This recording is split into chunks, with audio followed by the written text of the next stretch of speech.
Waalaikumsalam warahmatullahi Waalaikumsalam warahmatullahi wabarakatuh.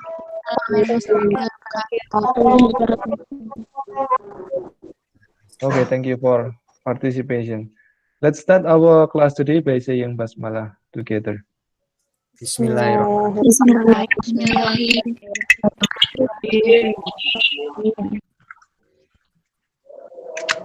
Good connection, internet connection, so you can join this class until the class end.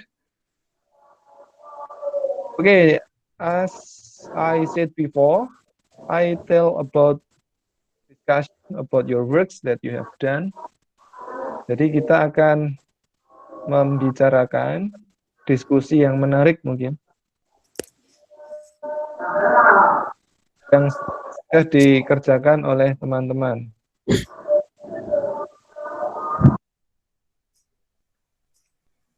Oke, jadi saya akan mereview pekerjaan teman-teman dengan terlebih dahulu dipresentasikan oleh penulis. Jadi, so I will call your name, and then you have to, I will call your name, and you have to present your writing in the front of the class, and then I will give you some question to you. You have to answer them, and then we will discuss it, whether you're writing in narrative writing or not. Jadi kita akan mendiskusikan apakah tugas kalian yang dipresentasikan itu berada di atau termasuk di naratif essay atau tidak. Okay, maybe before you have presentation, you have to turn on your camera, but you have to turn off your microphone. And if I call your name, you have to turn on your camera and your microphone, and then tell us about your writing. Okay, do you understand about what I said? Apakah mengerti apa yang saya bicarakan?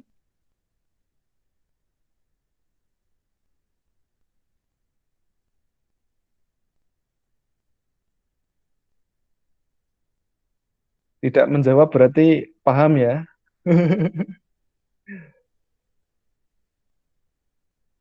Okay, I will press present now on my screen. So I hope you can see my screen presentation on your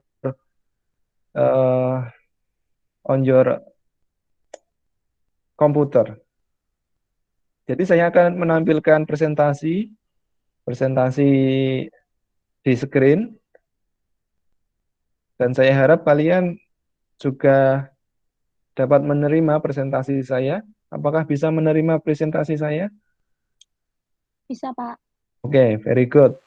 Bisa, Pak. Then I will click your works. I will choose one of your works.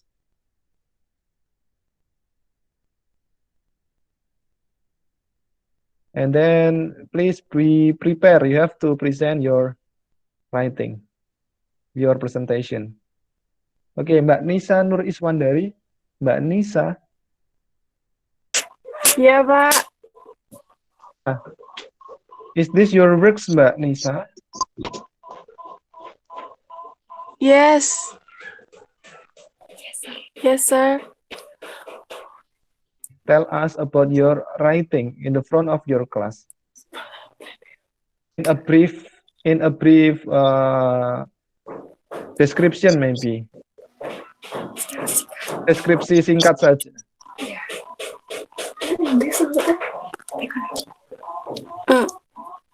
In English, Pak. If you can speak in English, just say in English. But if you cannot speak English, You can say in bahasa Indonesia. Bahasa Indonesia aja ya, Pak. Okay. Go ahead, please, Mbak.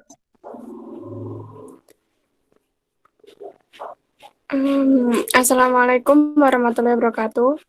Waalaikumsalam warahmatullahi wabarakatuh. Perkenalkan, saya Nisan Ersandari, Mhm. NIM 2021111269 dari HES 1H. Baiklah, saya akan menceritakan sedikit tentang naratif esai saya yang berjudul Between Me and My Comfort Zone. Artinya antara aku dan zona nyamanku. Di sini saya menceritakan tentang pengalaman pribadi saya ketika saya masih duduk di bangku SMA kelas 2 SMA. Hari itu dimulai ketika saya mendaftar untuk mengikuti organisasi di SMA saya, yaitu salah satu organisasi baris berbaris Paskibraka.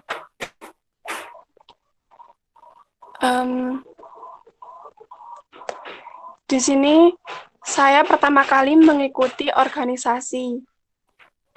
Setelah mengikuti beberapa seleksi yang cukup ketat oleh para senior, akhirnya saya diterima untuk menjadi anggota di organisasi SMA saya tersebut. Dan betapa terkejutnya ketika saya mengetahui posisi saya sebagai sekretaris di organisasi saya tersebut. Saya tidak memiliki pengetahuan, bakat, dan pengalaman dalam bersekretaris.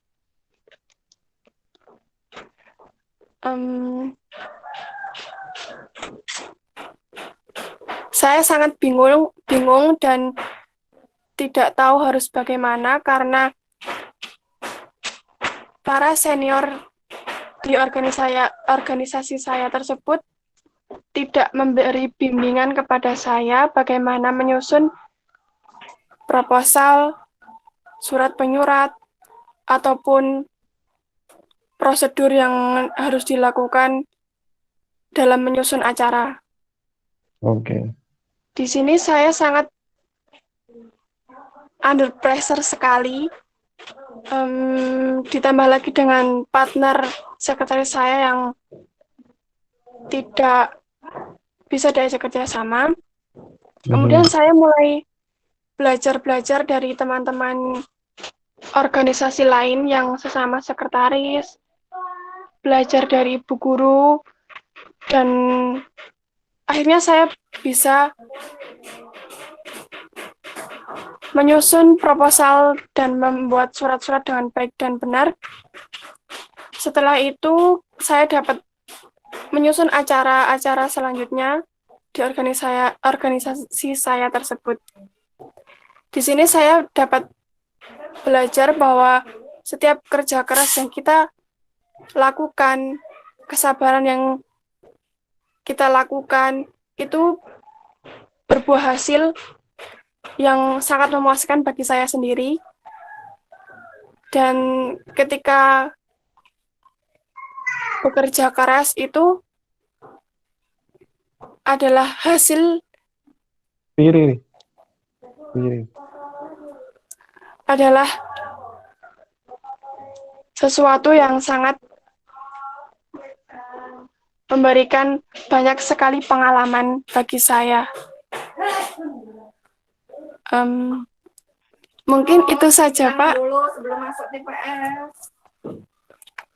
Oke, very good. Jadi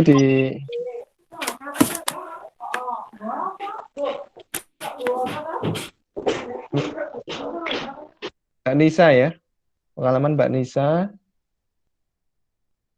mengikuti organisasi yang baru di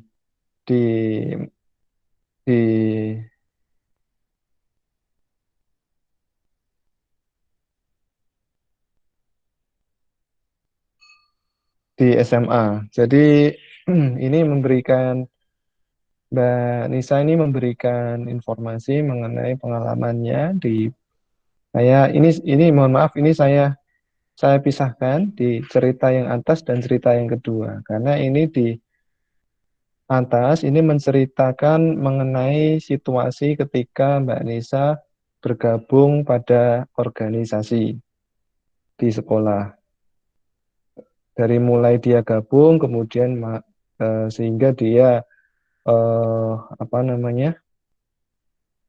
Dia mengalami trouble dengan teamwork-nya, tetapi dengan usahanya yang keras dia Mbak Nisa bisa mengerjakan proposalnya dengan baik. Nah, ini bagus sekali. Ini adalah EC yang bagus. Ini kalau saya nilai, ini dapat nilai 80 ini. Terima kasih, Pak. Ini dapat nilai 80. Tetapi ada catatan di sini bahwa untuk menceritakan EC, ini jangan lepas dari penggunaan past tense atau kalimat bentuk lampau. Jadi ini misalkan saya split dalam satu paragraf ini saya split jadi dua paragraf yang berbeda. Jadi di atas sudah dijelaskan menggunakan kalimat past tense ya, I went, kemudian it was, kemudian started, accepted, kemudian dan yang lainnya. Tapi ada satu ini yang ada beberapa ini yang menggunakan kalimat tidak lampau. Ini contohnya. Ini saya tandai ya. Berarti kan harus Iya, Pak. menggunakan who didn't. Who didn't. Kemudian don't forget if you write I, you have to write in a capital letter.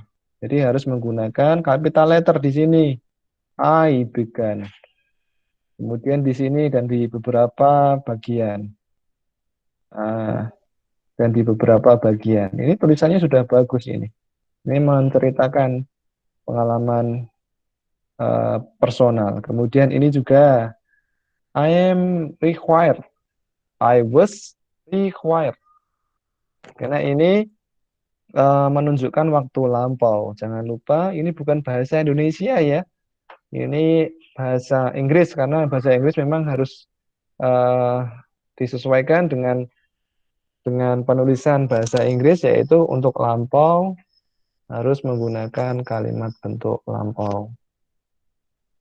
Nah, lalu kenapa ini saya pisahkan? Karena yang pertama ini menceritakan cerita lampau. Yang di paragraf ini menceritakan lampau. Di paragraf yang kedua adalah isi atau ajakan penulis kepada pembaca untuk tidak menyerah begitu saja terhadap masalah yang dihadapi. Itu tidak, Mbak? Iya, Pak. Benar. Makanya di sini di struktur yang pertama dan struktur yang kedua atau susunan kalimat pertama dengan kalimat yang susunan kalimat pada paragraf yang pertama dengan paragraf yang kedua ini berbeda. Itulah kenapa di paragraf yang kedua ini menggunakan bentuk present tense atau menceritakan sesuatu pada saat ini, yaitu menceritakan apa? Menceritakan pada masa lampau bahwa cerita masa lampau ini sangat bermanfaat untuk waktu saat ini. Jadi ini menginformasikan atau semacam berkomunikasi kepada pembaca bahwa bahwa jika menghadapi masalah itu jangan mudah menyerah karena dengan bekerja keras kita akan menerima atau mendapatkan hasilnya yang bagus. Oke, good presentation Mbak Nisa. Then please be prepared for the next presentation. For the next presenter, I will call your name. Oke, ini saja barangkali. I will call your name, Mbak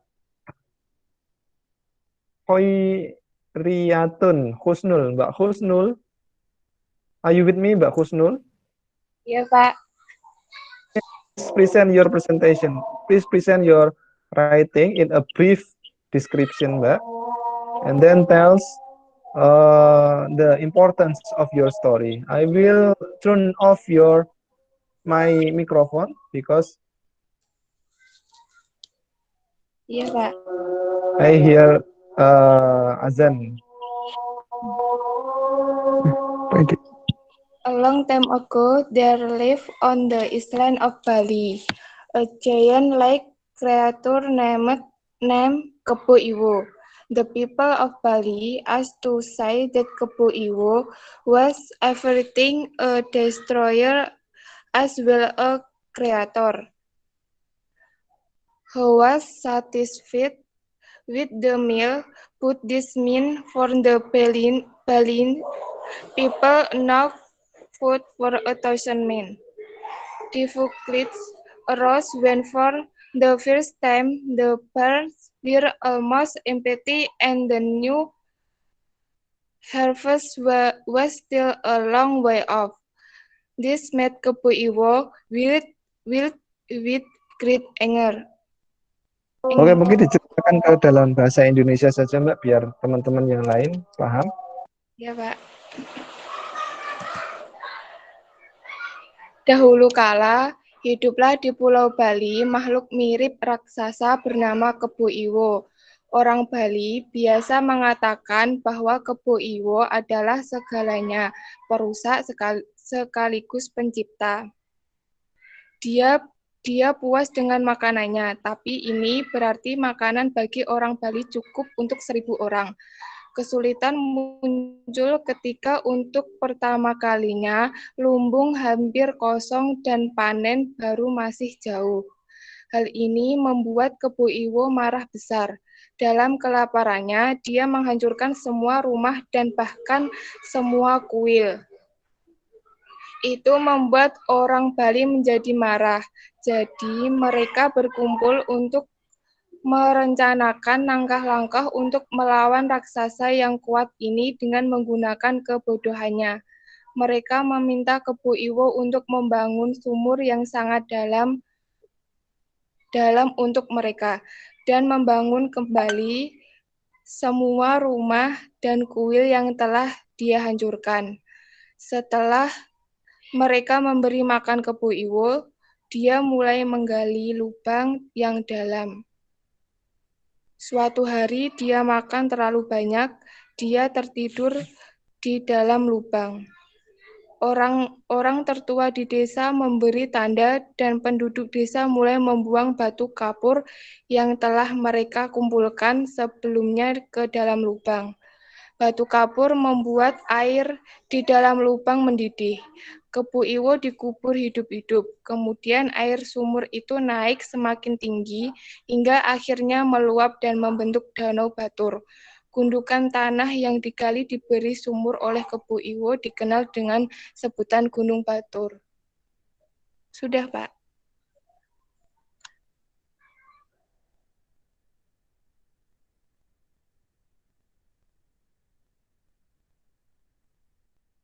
Oke, sudah ya? Oke, Sudah. thank you so much, Mbak. Mbak, siapa tadi? Mbak Atun ya? Iya. Mbak Husnul. Enak, Mbak Husnul. Oke, nah ini bagus sekali. Mbak Husnul menceritakan cerita yang ada di Bali, yaitu mengenai Kebo Iwo. Ini saya malah baru dengar ini, Kebo Iwo itu di Bali. Nah, tetapi ada beberapa poin yang perlu saya sampaikan di sini. Itu diantaranya banyak typo ya Mbak ya di sini. Penulisan Kebu. Iya Iya, tidak? Pak. Iya. Di Bali itu kebo tulisannya gitu, Pak. Oh ini tulisannya gini. Loh, Iya. tapi di atasnya kok kebo? Nah, ya kan harus harus konsisten kan dengan judulnya. Kalau di judul kebo, di bawahnya juga kebo. Jadi tidak memberikan informasi yang berbeda begitu. Iya, Lalu Pak. lalu yang paling penting dari tulisan essay adalah the importance of your story, Mbak. Can you please to give me the importance of your story? And did you write the importance of your story on your writing? Apakah kamu juga menuliskan pentingnya tulisan kamu ini di artikel kamu? Apakah sudah ditulis di sini? Sebagian belum, Pak. Nah, itu ya nanti yang jadi catatan untuk teman-teman yang lain. Oke, saya akan mempresentasikan perbedaan.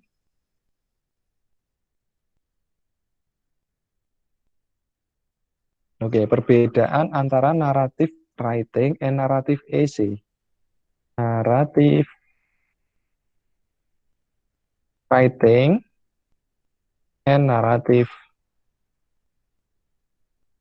essay. Di presenter pertama tadi siapa namanya? Saya lupa. Bisa, Pak. Lisa, ini Mbak Husnul ya. Nah, di naratif writing ini seperti tulisannya Mbak Husnul. Husnul's works. Kemudian di naratif essay ini seperti tulisannya Mbak Nisa. Nisa's works. Nah, ini tidak masalah Mbak, tidak perlu berkecil hati. Ini hanya untuk review saja. Karena ini sebagai contoh untuk eh, untuk tugas berikutnya bahwa harus ada point of view atau sudut pandang orang lain dalam dalam menilai suatu tulisan. Nah, kalau kita membahas sebuah tulisan naratif atau tulisan yang berisi cerita, harus ada sudut pandangnya. Nah, tadi di sini sudah dijelaskan sudut pandangnya. Kalau di narrative writing ini hanya tells about a story. Tapi kalau naratif essay ini tells about a story and also dan apalagi point of view atau apa the importance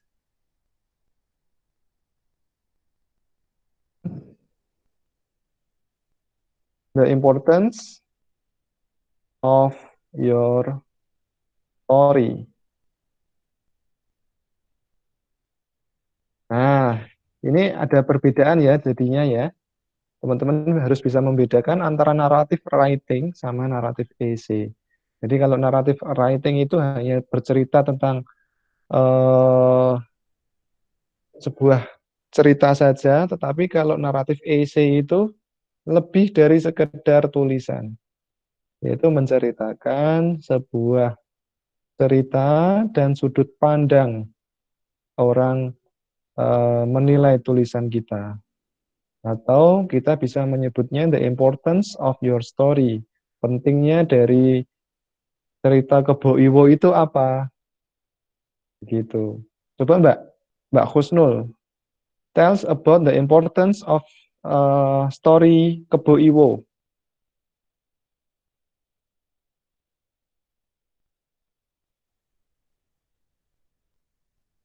Mbak Husnul,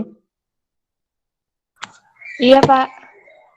coba diceritakan pentingnya dari cerita Kebo Iwo itu apa? Eh,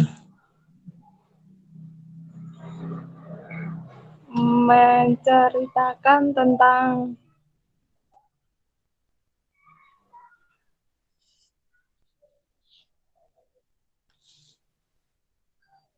Apa itu Pak namanya yang bentar Pak, masih merangkai kata-kata.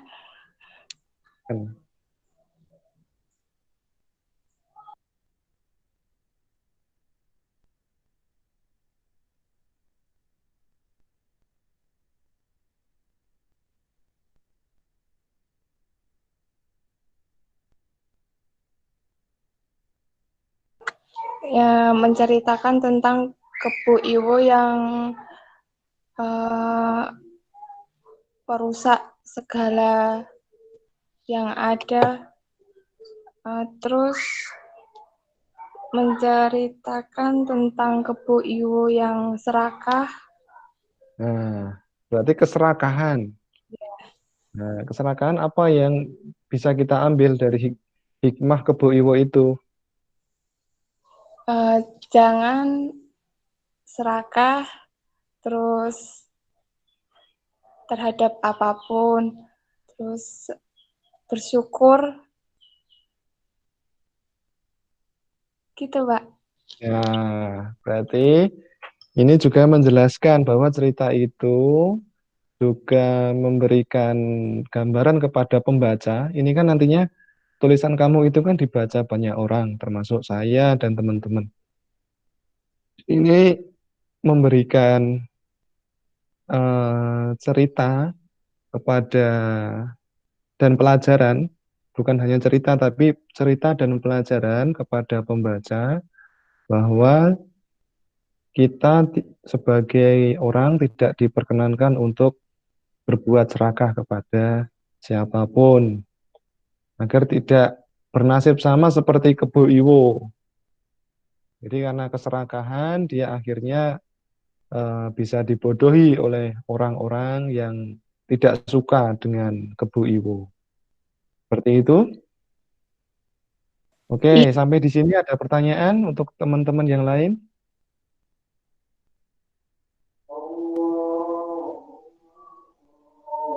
Ada pertanyaan?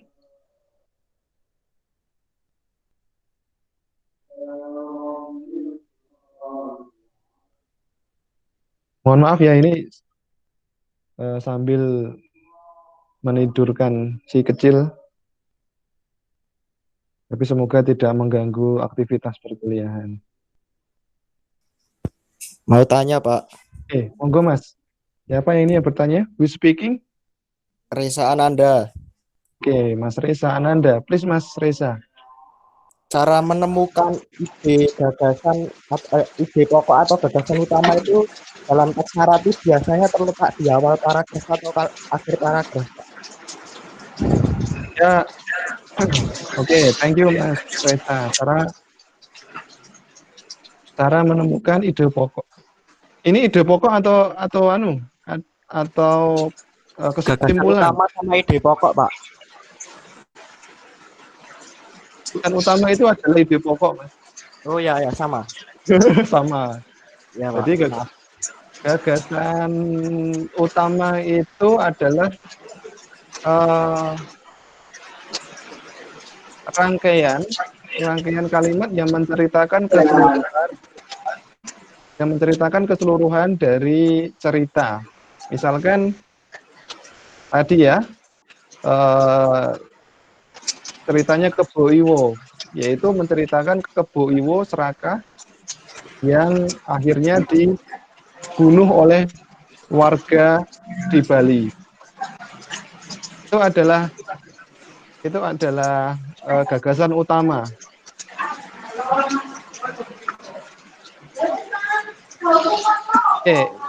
Is there any else question about narrative essay?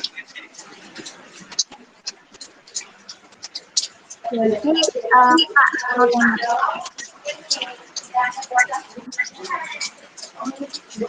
Silakan. Jadi kurang narasi itu menceritakan tentang diri kita sendiri. Maksudnya pengalaman kita yang kita lakukan gitu, Pak. Tidak harus. Kalau untuk naratif essay itu tidak harus menceritakan tentang pengalaman sendiri. Tetapi naratif essay ini namanya naratif itu pasti menceritakan sesuatu yang sudah terjadi, yang pernah terjadi. Ditandai dengan menggunakan, oh di sini belum saya jelaskan ya, Yang terjadi di masa lampau, Pak, berarti. yang terjadi di masa lampau. Jadi ini bisa dilihat ciri-cirinya, biasanya menggunakan past tense. Past tense. Nah, di tulisannya Mbak Nisa, ini juga sama. Ini menggunakan past tense. Berarti bisa diawali dengan one day gitu bisa, Pak? One day boleh, boleh. Ini past tense. Ini misalkan ini ya, kebo iwo.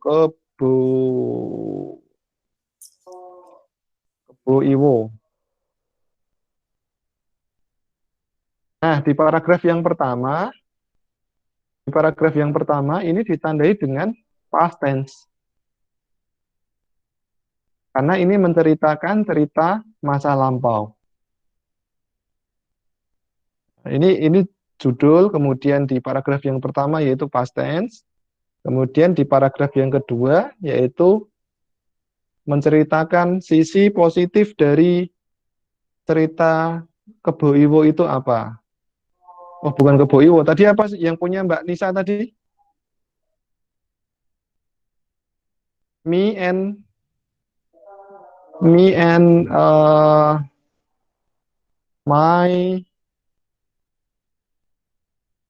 my zone apa ya tadi? My zone. Between me and my comfort zone, Pak. Oh, my comfort zone. My comfort zone.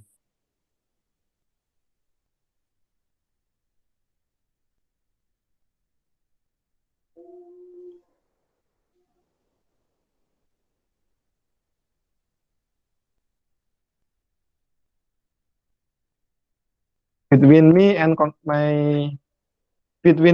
my comfort zones. Nah, ini adalah judulnya, kemudian di past tense-nya ini menceritakan ceritanya tadi ketika Mbak Nisa bergabung pada satu komunitas.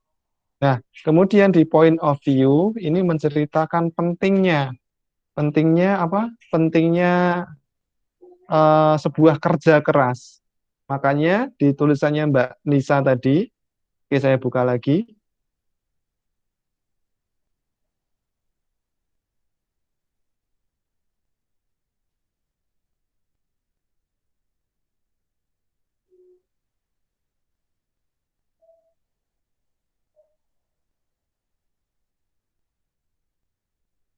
Nah,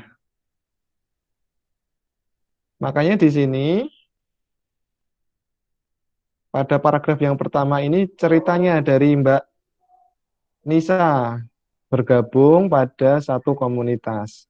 Dan kemudian di paragraf yang kedua biasanya menggunakan apa namanya? Present tense dalam mempresentasikan apa namanya? Point of view atau sudut pandang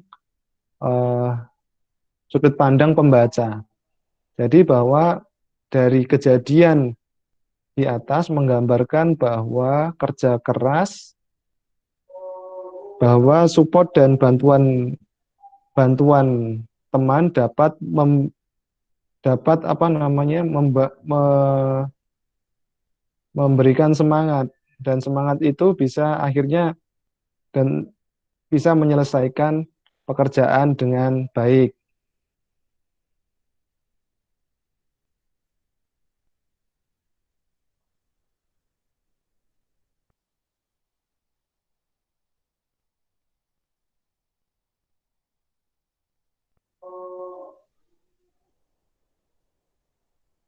Nah, ini ya. Ini letak EC-nya ada di paragraf yang kedua.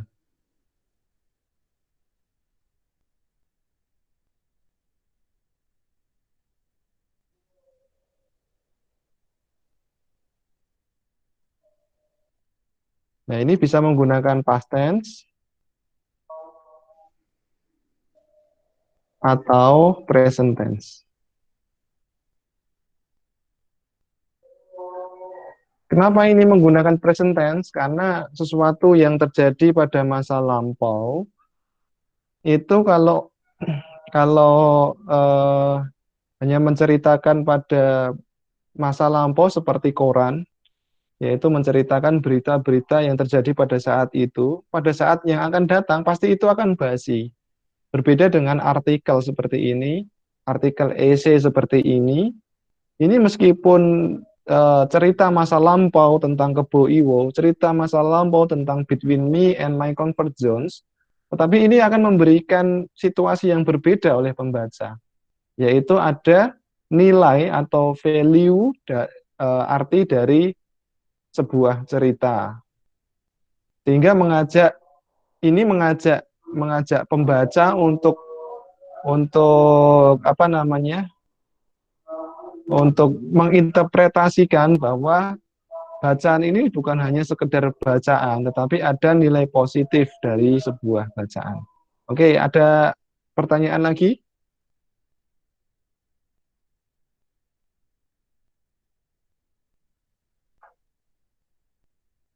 Ada pertanyaan?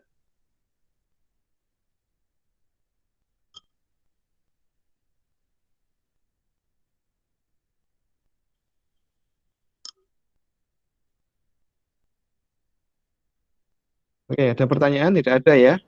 Tidak, Pak. Oke, jadi untuk di akhir semester nanti saya harapkan teman-teman juga bisa membuat ini ya, tetapi dengan jenis yang berbeda. Karena ada banyak sebuah artikel, misalkan artikel yang biasa kita gunakan untuk kepentingan akademis, itu namanya academic writing. Academic writing itu apa bedanya dengan sebuah opini? Misalkan saya membicarakan Mas Hafiz. Halo Mas Hafiz. Iya Pak, halo. Mas Hafiz, saya bicarakan Mas Hafiz ini. Dengan pernyataan saya, Mas Hafiz memiliki pacar di kelas A, misalkan. Oh, tidak, Mas? Nggak ada pacar. Oh, nggak ada. Nah, makanya kita membutuhkan teori untuk memperkuat statement ini. Nah, nanti akan ada muncul teori dari Mbak Iza, membenarkan, oh Mas Hafiz tidak memiliki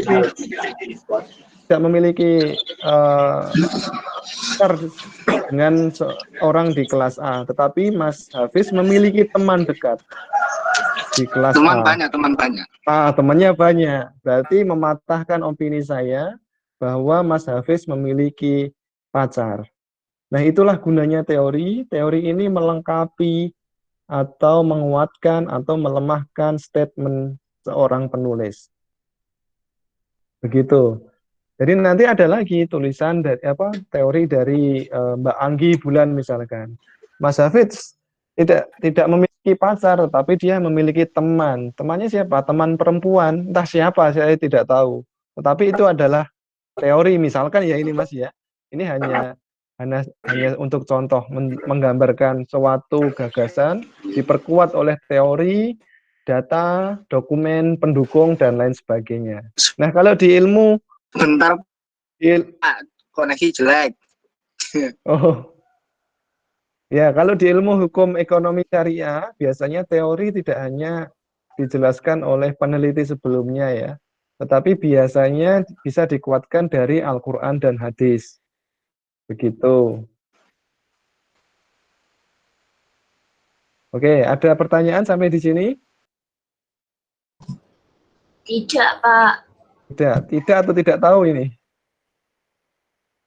Tahu, Pak. Tidak tahu. Tidak tahu. Aduh, ya semoga nanti akan saya share bagaimana cara mensitasi yang baik. Ini adalah bentuk menguatkan ide gagasan, dikuatkan oleh teori, data, kemudian dokumen pendukung, Al-Quran dan hadis dan lain sebagainya sebagai panutan. Jadi dari sini bisa dilihat tulisan kita seberapa berkualitas, bahwa statement tidak hanya statement belaka, tidak hanya menggibah saja, bahwa Mas Hafiz memiliki pacar di kelas A. Tetapi harus dikuatkan oleh teori-teori yang sebelumnya, penelitian-penelitian sebelumnya. Harus ada yang meneliti bahwa Mas Hafiz memiliki suatu hubungan dengan anak di kelas A. Misalkan seperti itu. Itu hanya contoh saja untuk mempermudah kita memahami cara mensitasi cara mensitasi artikel orang lain. Itu yang dinamakan dengan academic writing atau tulisan akademis. Nah, di sini saya akan mencontohkan tulisan saya. Ini mengenai bentar. Ya. Di sini saya akan menceritakan ini tulisan saya mengenai e-learning yang kita buat pada saat ini, tapi secara keseluruhan. Ini penelitian bersama teman saya, dan di sini saya pada bagian introduction, di sini saya menggunakan statement subjektif oleh saya. Jadi bahasa Inggris ini adalah bahasa yang orang lain gunakan untuk berkomunikasi, untuk menggunakan kemajuan di bidang teknologi informasi dan komunikasi di semua negara. Ini adalah pendapat saya. Kemudian pendapat ini diperkuat oleh peneliti sebelumnya, yaitu peneliti Triana Kusuma dan Baihaqi tahun 2020 juga mengucapkan hal yang sama dengan kalimat yang berbeda. Ini maksudnya pada perkembangan kondisi keadaan yang dinamis dan kesempatan yang berbeda, ini ternyata berkaitan erat dengan penggunaan bahasa Inggris. Nah, ini adalah salah satu ciri-ciri dari academic essay atau academic writing ya. Jadi teman-teman saya harapkan nanti bisa mengutip teori dari peneliti sebelumnya, bisa mengutip data dari peneliti sebelumnya, sehingga menghasilkan tulisan yang berkualitas, yang disebut dengan academic writing. Oke, sampai di sini ada pertanyaan?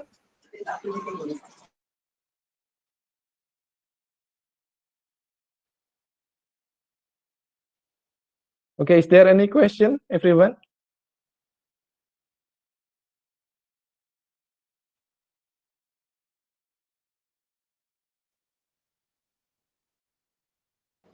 Tidak ada, Pak. Tidak ada, tapi Belum, paham tidak? Pak. Tapi paham tidak apa yang saya sampaikan? Alhamdulillah paham. Paham, Pak. Alhamdulillah paham, Pak. Paham, Pak. Oke, nanti tolong di-download aplikasi Mendeley ini ya untuk mensitasi artikel orang lain.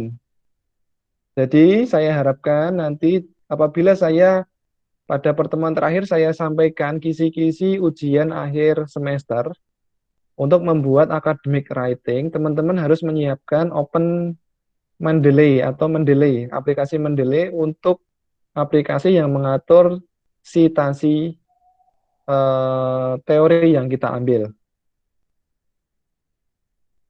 Bisa memahami? Bisa, Pak.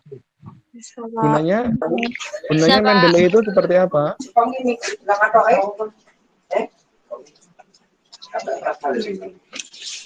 Mendeley itu seperti apa? Untuk mengetahui Oke, aplikasi ini memudahkan kita untuk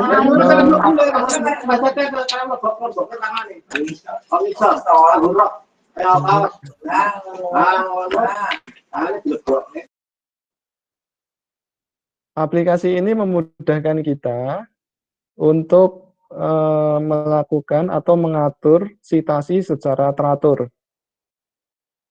Contohnya ini ya.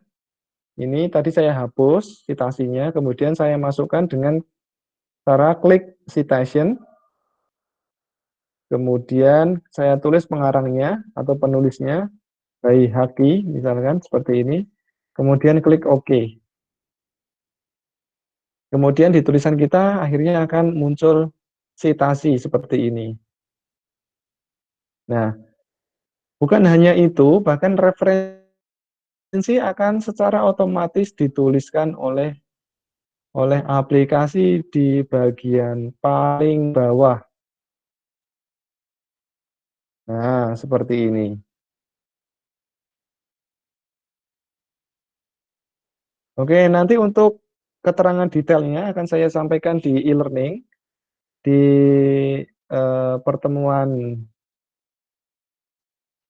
ke-14 Pak ya, ke-14. Kemudian di pertemuan ke-15 akan saya berikan kisi-kisi ujian akhir semester.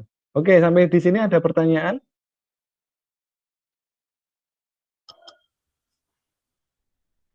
Tidak, Pak. Oke, tidak ya. Oke, semoga Belum ada, Pak. ini memberikan khasanah bagi kita semua bahwa bahasa Inggris ini sangat penting, membuka informasi, membuka jendela informasi, bahwa informasi yang baru itu tidak hanya informasi yang ada di Indonesia.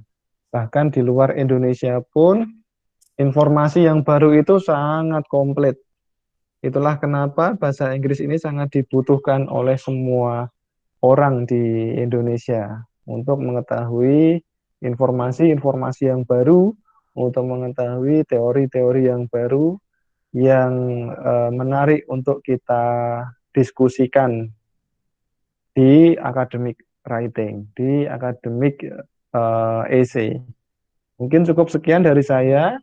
Ada kurang lebihnya saya mohon maaf. Saya rasa untuk pertemuan berikutnya nanti langsung ke e-learning saja.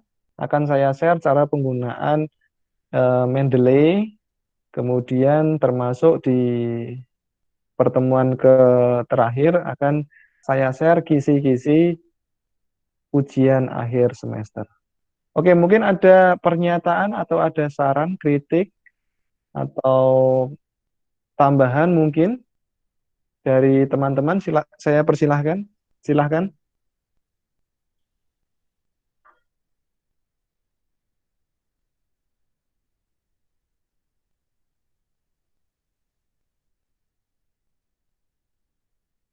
Ada pernyataan atau ada saran barangkali kritik? Silahkan, saya tunggu. Oke, jika tidak, saya tutup kuliah kita pada sore hari ini. Semoga bermanfaat. Tetap senantiasa menjaga kesehatan. Jika berpergian keluar rumah, tetap gunakan masker dan mencuci tangan, atau paling tidak membawa atau menggunakan hand sanitizer. Kemudian jangan lupa untuk menjaga jarak dengan orang lain selama beraktivitas. Terima kasih. Cukup sekian dari saya. Saya akhiri. Wassalamualaikum warahmatullahi wabarakatuh. Waalaikumsalam warahmatullahi Wabarakatuh. wabarakatuh.